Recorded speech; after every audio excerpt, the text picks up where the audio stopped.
Hi guys, this is my second video on how cities change over time. So what we're going to look at is in the section of the book, we are on page 92 and 93, and we're looking at the change of cities really in richer countries, so in HICs. So the example that I use in the book is New York, and we're going to have a little look about why New York grew, why it declined, and then why it grew again. So initially, New York grew for kind of similar reasons that Mumbai did. New York itself, the city, is on an island and it's on the coast. It's got a deep harbour. Industry grew there. And when people came from Europe, they disembarked in New York and they were kind of processed and they went across New America, wherever they went to live. So it grew for very similar reasons that Mumbai did. So urbanisation is the process of people moving to cities, and that is for jobs, it's for better services, it's for better maybe quality of life, etc., etc. So urbanisation is the movement of people from a rural area or other urban areas to a bigger city, and the city grows. Now, what's happened to New York over time is that the city has gone into decline. So during the reason it grew and the reason it got bigger, as we said, is because of job opportunities, etc. But as the city grew, the same way with Mumbai, New York's an island. So as the city grew and more people came to the city, it had to do what we call suburbanise, which means spread out. So it expanded into the mainland. So we've got lots of areas around the island, which are still part of New York State, and they have grown because the island itself couldn't sustain any more people. So that's what we call suburbanisation. And that's happened because we've got good railway links, good subway links, and good roads and good bridges. So people have been able to live on the outskirts and travel in for their jobs, etc. So suburbanisation is very much a thing that happens in richer countries. Now that's normally because if you've got more money, you probably want to live in the outskirts rather than in the middle, because you've got access to the city centre from the roads, from the railway links, from the underground, etc. So you can live on the outskirts in the suburban areas, suburbs, and you can travel in. So that's suburbanisation. However, during the 1950s to the 1980s in New York, it suffered from what we call counter-urbanisation. So because so many people lived there, there was a lot of congestion, there was a lot of pollution, there started to be poor services and poor access to education, there was a lot of crime, rents were high, etc.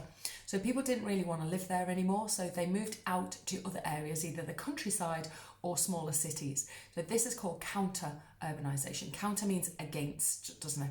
So they moved out. So that was during the 50s and 80s. However, what happened then from the 80s to today is that New York's gone through what we call re-urbanisation. Re means again, doesn't it?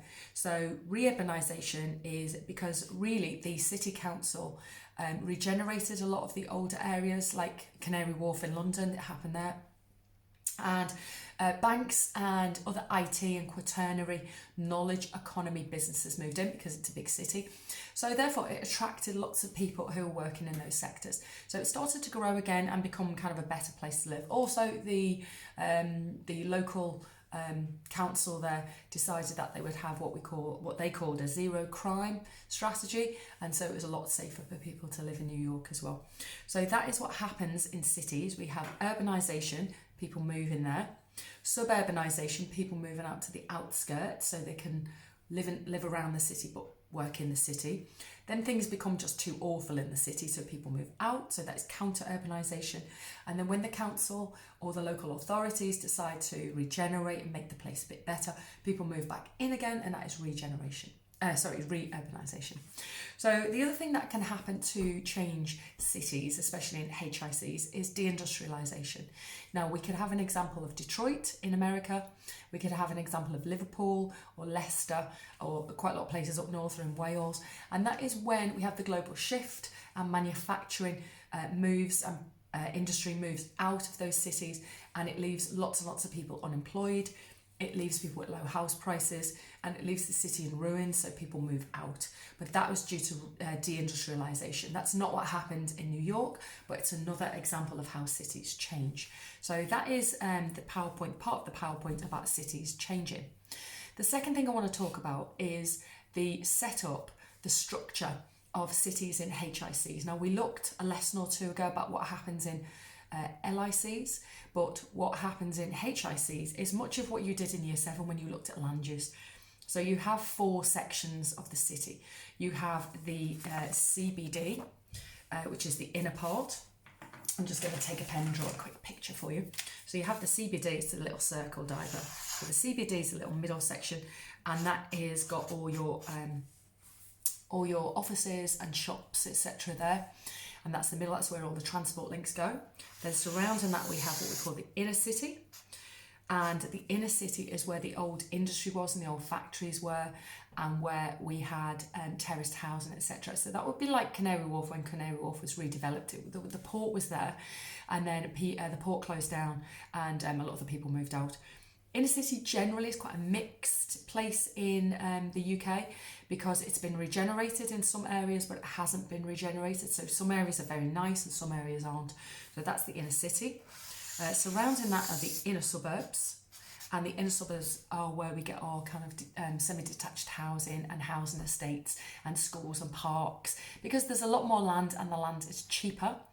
And then surrounding that we have the outer suburbs, which is where we get into the countryside, and that is often called the rural urban fringe, but we'll look at that when we look at unit 2. And so this is the setup. My quick picture. We've got the CBD, which is, like I said, the middle of the town, where the land is very, very expensive and very it's a lot of people want to be there, a lot of businesses. Then we've got the inner city, which essentially used to be quite poor, but now a lot of businesses and a lot of factories have moved out and has left quite a lot of low quality housing, or it's been regenerated. So the poorer people could actually live here. Then we've got the inner suburbs, where a lot of semi-detached housing is, etc. And then the outer suburbs. Now, a lot of richer people live in the outer suburbs, and that's because they can get from the outer suburbs to the inner suburbs and through to the inner city and the CBD really quickly. So they will have kind of roads running there, train lines. That's where the transport links all go to.